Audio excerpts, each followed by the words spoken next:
Conductors में EMF induce होने की एक और कंडीशन देखते हैं। अभी तक अपन फैराडेज लॉ कर रहे थे और फैराडे लॉ में अपन ने क्या देखा था कि यदि कोई क्लोज्ड लूप है किसी वायर का, है ना, और उसमें मैग्नेटिक फ्लक्स जो पास कर रहा है यदि वो चेंज करता है, मैग्नेटिक फ्लक्स यदि चेंज करता है तो rate of change of magnetic flux जो है वो ईएमएफ इंड्यूस्ड के मैग्नीट्यूड के बराबर होता है। ठीक है, तो इसमें क्रूशियल पॉइंट क्या था?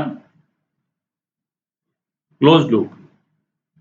ठीक है, और क्लोज्ड लूप वायर का जिसका हम एरिया निकाल सकें, तो क्लोज्ड लूप होगा तो उसका एक डेफिनेट एरिया होगा। ठीक है, क्योंकि फाई जो है वो हमने डिफाइन किया था बी डॉट डी ए। तो क्लोज्ड लूप से लिंक जो फ्लक्स होगा उसमें चेंज की बात हम यहाँ पे कर रहे थे। ठीक है, अच्छा, क्लोज्ड लूप की जगह, है ना, एक्सपेरिमेंट्स में जो है ये भी ऑब्जर्व किया गया, यदि कोई स्ट्रेट कंडक्टर भी किसी एक पर्टिकुलर डायरेक्शन में मैग्नेटिक फील्ड में मूव करता है तो इसके भी दोनों एंड्स के बीच में ईएमएफ जो है वो जनरेट हो जाता है। ठीक है, तो वो क्यों होता है और कैसे होता है ना, उसको स्टडी करते हैं। तो यहाँ पे अपन ने एक स्ट्रेट कंडक्टिंग रॉड ले ली और इस एरिया में मैग्नेटिक फील्ड जो है वो स्क्रीन के थ्रू है ना, ऊपर से स्क्रीन के अंदर जा रहा है। और ये रॉड जो है वो एक्स वाई प्लेन में, एक्स वाई प्लेन हमने ये ले लिया बेसिकली, एक्स वाई प्लेन, ये रॉड जो है वो पॉजिटिव एक्स डायरेक्शन में इस तरह से मूव कर रही है जैसे शो कर रखा है। अच्छा, मैग्नेटिज्म अपन ने शुरू किया था तो सबसे पहला फिनोमेना क्या देखा था? यदि कोई भी चार्ज मैग्नेटिक फील्ड में मूव करता है तो उस पर एक फोर्स लगता है, और वो फोर्स कितना था? क्यू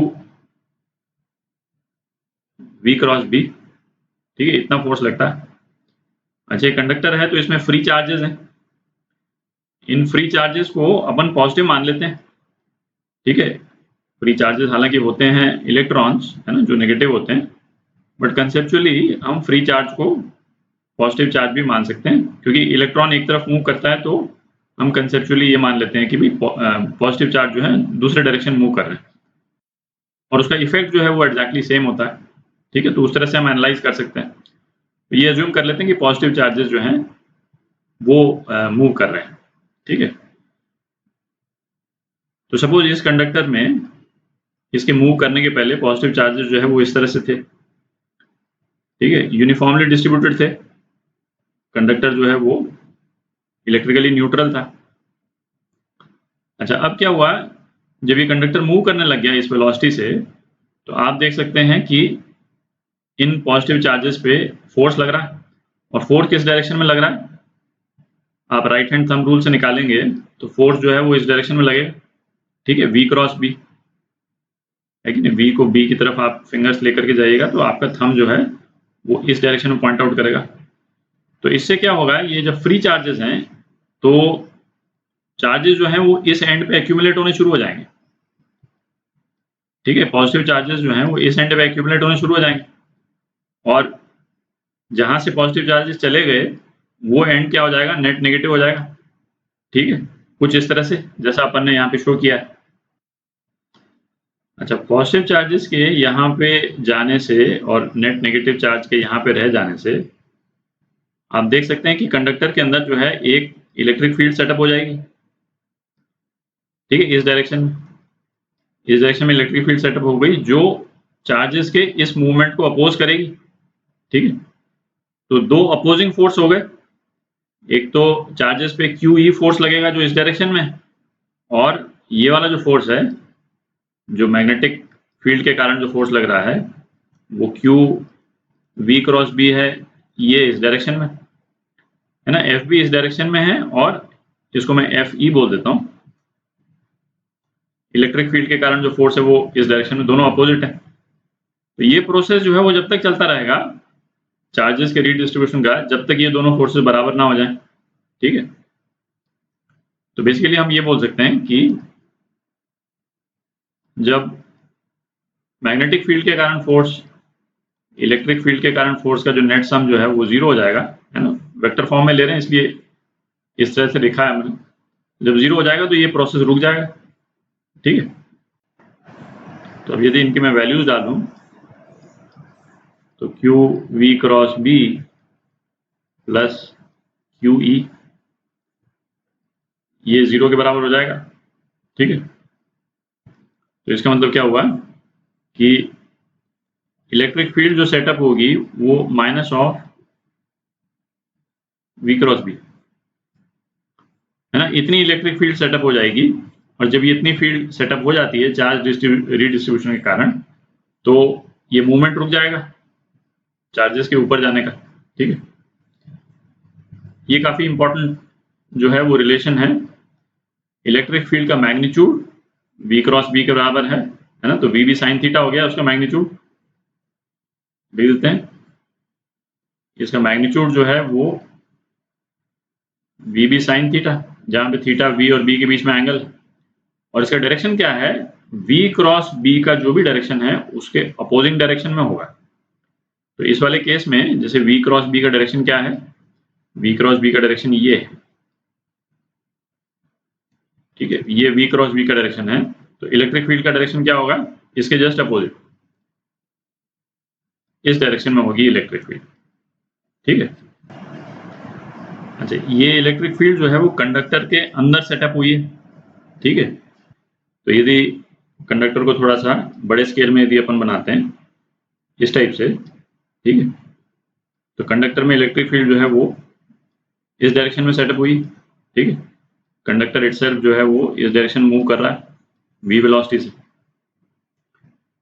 तो आप देख सकते हैं कि कंडक्टर के दोनों एंड्स के बीच में एक पोटेंशियल डिफरेंस क्रिएट हो गया, ठीक है। और ये साइड जो है वो नेट पॉजिटिव हो गया और ये साइड नेट नेगेटिव हो गया। तो कंडक्टर को हम एक बैटरी के रूप में इमेजिन कर सकते हैं, जिसका पॉजिटिव साइड ये है और नेगेटिव साइड नीचे है। और यदि कंडक्टर का कोई रेजिस्टेंस है तो ये इसका इक्विवेलेंट हो गया, ठीक है। ये ईएमएफ, ये कंडक्टर का रेजिस्टेंस है ना, और ये दोनों पॉइंट्स, ठीक है। और ये ईएमएफ कितना होगा इसको अपन कैलकुलेट करते हैं। जो कंडक्टर के दोनों एंड हैं उनके बीच में पोटेंशियल डिफरेंस इसके ईएमएफ के बराबर होगा, ठीक है। तो ईएमएफ कितना हो गया, यदि ये वाला पॉइंट को मैं V2 बोल दूं और इस वाले पॉइंट को मैं V1 बोल देता हूं, V2 माइनस V1 के बराबर होगा।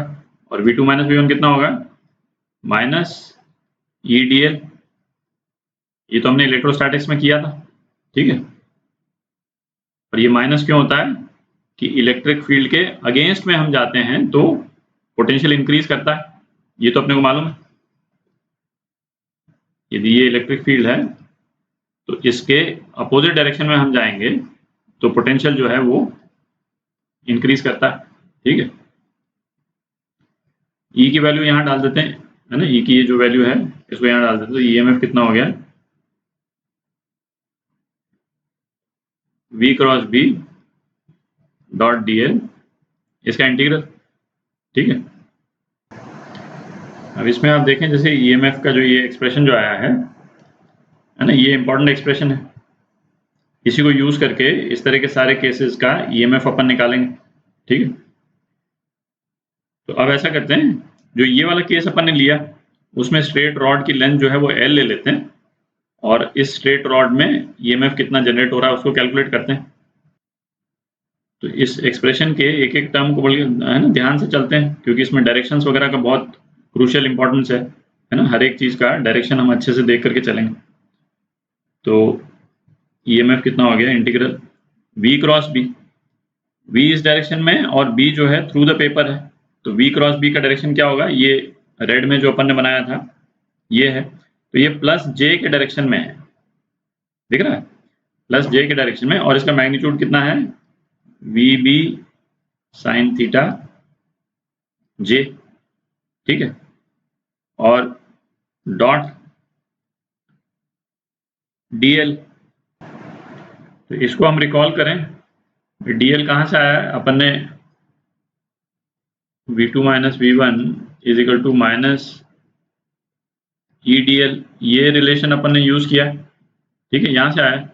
इस केस में आप रिकॉल करें dl जो है वो हम लेते हैं इलेक्ट्रिक फील्ड के डायरेक्शन के अपोजिट में, ठीक है, क्योंकि उसी डायरेक्शन में जो है ये V2 माइनस V1 है, क्योंकि उसी डायरेक्शन में जो है वो पोटेंशियल इंक्रीज करता है। तो DL हम ले रहे हैं इलेक्ट्रिक फील्ड के डायरेक्शन के अपोजिट में, ठीक है। तो DL का क्या डायरेक्शन हो जाएगा, प्लस J हो जाएगा, DL J, ठीक है। तो ये कितना हो गया, थीटा, थीटा कितना है वेलोसिटी और मैग्नेटिक फील्ड के बीच में 90 डिग्री, तो ये हो गया VB, ठीक है। अच्छा J डॉट J ये तो 1 हो गया, तो VB DL, और इसको हम कहाँ से कहाँ तक इंटीग्रेट करेंगे, 0 से लेकर L तक। V और B तो कांस्टेंट ही है, VB बाहर आ गए, DL 0 से L, तो ये कितना हो गया VBL, ठीक है। तो ये आपका मैग्नीट्यूड हो गया EMF का, और डायरेक्शन देखने के लिए, EMF का डायरेक्शन देखने के लिए आप सीधा V क्रॉस B को देखें, ठीक है। मेरा ये सजेशन होगा, क्योंकि हर एक जगह पे ये पूछेगा कि इसमें पॉजिटिव एंड कौन सा है, नेगेटिव एंड कौन सा है। यहाँ पे तो ऑब्वियस है, बट कई जगह पे ऑब्वियस नहीं भी होगा। तो आप V क्रॉस B देखें, उसका नेगेटिव लें, ठीक है, वो इलेक्ट्रिक फील्ड का डायरेक्शन हो जाएगा, और इलेक्ट्रिक फील्ड का डायरेक्शन निकाल करके जो है वो आप इलेक्ट्रिक फील्ड का जो अपोजिट डायरेक्शन होगा, है कि नहीं, वही EMF का डायरेक्शन हो जाएगा, ठीक है। और इलेक्ट्रिक फील्ड का डायरेक्शन आ जाएगा तो फिर तो आप निकाल ही सकते हैं कि भाई पॉजिटिव एंड कौन सा होगा, नेगेटिव एंड कौन सा होगा, ठीक। तो अगले वीडियो में ये जो रिजल्ट जो अपन ने निकाला, इनफैक्ट ये जो दोनों रिजल्ट जो अपन ने निकाले, ठीक है,